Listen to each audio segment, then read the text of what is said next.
Well, the river is back up on the rise. Classic spring. It has not made it to where I'm at digging, but it is mighty close. Mighty close. But it's all right. It's not going to hinder me today. Last time we left off, I left you off with this right here. And I know it's a little bit late for a decent April Fool's joke, but unfortunately that one's broke. It is broke. But if it makes you feel any better, it's pretty promising that we will find a jug in this area, because this is not the first piece of evidence that I've seen that shows that this area has some really old jugs. So hopefully we can find one. Hopefully we're getting closer to pulling out one of these whole. They are hard to keep whole, but you never know. Anyways, let's get digging. Let's see what we can find today.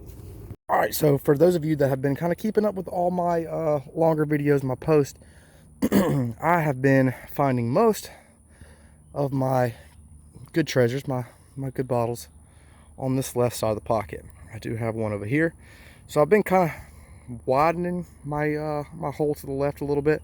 As you can tell, I haven't had to go real deep. We're actually at the bottom of this dump, so they would have been dumping over this hill and into this swampy marsh bottom. So we are kind of starting at the bottom and working our way up. So the further I go up, I will eventually have to dig down deeper. It's probably only maybe 2 foot deep until you hit that bottom layer and run out of bottles. So that's good news. All right, anyways, now we've gotten that out of the way, let me show you. This is what I am looking for right here. It is broke. This is the local bottle right here that I really want to find. This would have been your Crown Top Artesian Bottling Works, Dublin, Georgia. And that is one that I really want to find. And that's pretty close to having one right there. If it had been on the bottom side, it could have been salvaged into a nice whiskey glass. But unfortunately, the heel of it is broke and the crown is broke, as you can tell. Now, over here on the left side, where that artesian just popped out of, ooh, and I do see something right here actually too. And if you're looking at that, that's going to be a mug-based hutch bottle, and most likely it's going to be another Dublin artesian. I found a lot of evidence of those as well, so I would really love to find a hutch bottle, but at this point I'll take a Crown Top too. Anyways, we got a nice jar right here. This is a pure ground pepper, the Frank Tea and Spice Company. So that is a pretty cool jar, very decorative. That is my first find like that. It's embossed, so that's a winner. That is pretty cool. So we're just gonna keep chasing this left side, probably try to get it dug out from here back a little bit, as far as we can before we run into the water. Probably to where that piece of scrap metal is right there. We'll dig out that way and then come back around to the right, and hopefully we can really find some good bottles in this little pocket. All right, so I've dug a good ways back, and now it's time to start digging down and getting a lot of that dug out so we can see what we got. Nothing came out of the surface except a brick. There were a few things that came out of the surface, a few slicks that I'll show you as well. But we'll start off with this brick because honestly, this is going to be the most valuable thing out of everything that I found today. This is going to be it. This is a Copeland English Beham, which if you're not sure what that means, that stands for Birmingham, Alabama. And this brick dates back to the 1800s. It is a big paver stone. This would have been in a road. And you can just imagine the traffic with horse and buggies and even maybe a few Model Ts rolling across of it. But this would have been in the road. And this is a very valuable brick. I've seen some sell anywhere from $75 to $100. So that is a very cool brick. This is the second one I've ever found. I've actually found one in the creek before. I do have a video of that. If you look back, you'll actually can find me finding one in the creek. But what's hard for me, I've actually seen a bunch of these bricks around here, but what makes it difficult is the fact that usually there's so much wear on the outside of the brick, and this one is actually in great condition. I'm amazed at how well it actually reads, and that's just with me slinging some water on it. So that's an excellent find. Found this right here. It is a slick. I'm not sure what that would have been. It could have been a ketchup, just no telling. Nice slick right here. maybe some kind of whiskey. Is a slick, nothing on it, but still a very cool bottle. Another cool bottle right here, nothing on it.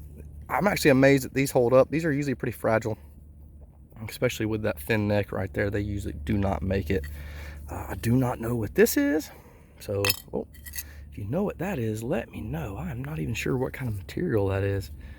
It looks like it probably broke right there, but pretty interesting little piece. Old school spigot that could have been in a barrel, or it just could have been threaded into an outside spigot of a house, but that's pretty cool. We did find this, which is broke, which honestly I was thinking that it could be salvaged into a shot glass, which would be pretty cool. Let me see if I can't wipe that down and get a better showing of it. Look at that, and that's not even half of it. Looks like it says celery caffeine. There's something up top that's broke, but celery caffeine, I believe, is what that says. And then it says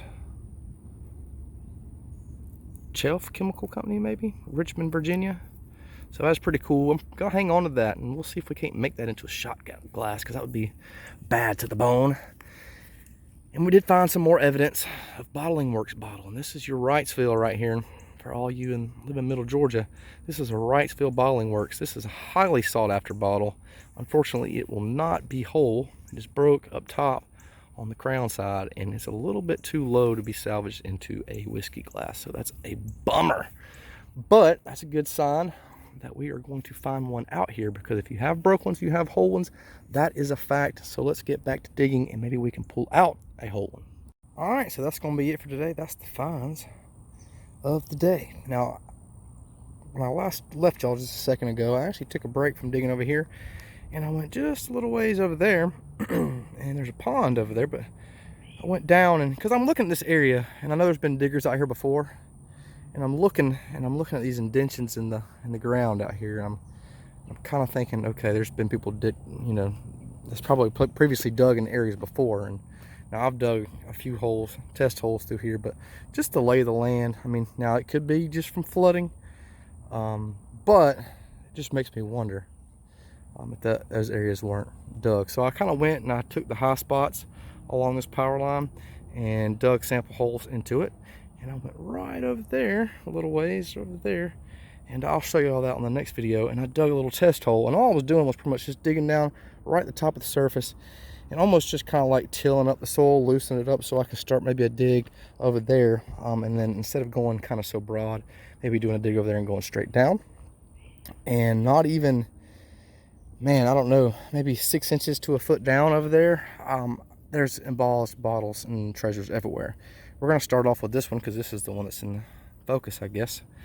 But pretty cool bottle. It looks like it says Trichophorus. If I'm pronouncing that right. If I'm not, then I'm sure y'all let me know. For the skin and hair. It says New York on this side. And on this side it says directions in the pamphlet. And then right there it says berries. So it is embossed on every side of it except the bottom. That is a very cool find right there. We'll see if we can't find the directions on that one. If I do find the directions on the pamphlet online, I will share that with y'all in this video. Moving on, we do have a Whitmore's, Boston, USA. If I'm standing correct, this would have been a polish. Pretty nice bottle. There's a lot of damage on this bottle. It is whole, but it is scarred all up. Pretty heavy duty bottle though. It's done pretty good to survive. Even that beat up. The Triphosphorus has got a little damage right there on the lip. Obviously it's missing a piece. But we got another thing right here. I'm not sure what this is. I just know it says Brunt. It's got what looks to be some kind of holes right there that come all the way through, and then some threaded pieces here. I almost feel like this was a cover for something. Obviously I don't know what that would have went to. We'll see if we can't do some research on that one. If you know what that goes to, drop a comment. Let me know what you think that is, or what it is if you're 100% sure. Still pretty cool. Right, yeah. And last but not least, this might be the find of the day, honestly, is this H. Hicks and Company Druggist, Dublin, Georgia. If I can get that in focus right there. I know it's hard with the sun there. H. Hicks Druggist, Dublin, Georgia. So this is my first one, and look at the lip on that. Look how wide that is. It's a little crack right there. Oh, this looks like a tulip, like a flower. That's crazy. Let's see if we can't get a better look at this one over here for y'all in the shade. These are all cool finds. Yeah, there you go. That's a little bit better, huh? All cool finds. This is my first H. Hicks and Company Druggist, Dublin, Georgia. So I've really only found the Oconee Pharmacy, which y'all saw in the last time. So this is a new one for me. This will be going in the display case for sure. But that's going to be it for today. Appreciate y'all watching. Subscribe, follow if you're not already doing so. I'm on Facebook, Instagram, YouTube. We're growing. So if you're new to the page and you're just now checking me out, here lately I've been doing a lot of digging in this old 1800s, early 1900s dump site. But I do a little bit of it all. I hunt for Native American artifacts and creeks. Do a lot of sifting for artifacts as well. Do creek walks, metal detecting, you name it. We'll even throw a magnet down some wells every once in a while, which we do have one out here somewhere in this tall grass that we are eventually going to throw a magnet in. But y'all, every time I walk through here, I look and I don't find it. I've only found it once, and I get nervous looking for it because it is so grown up and I do not want to fall in it. It is not covered up and it is ground height.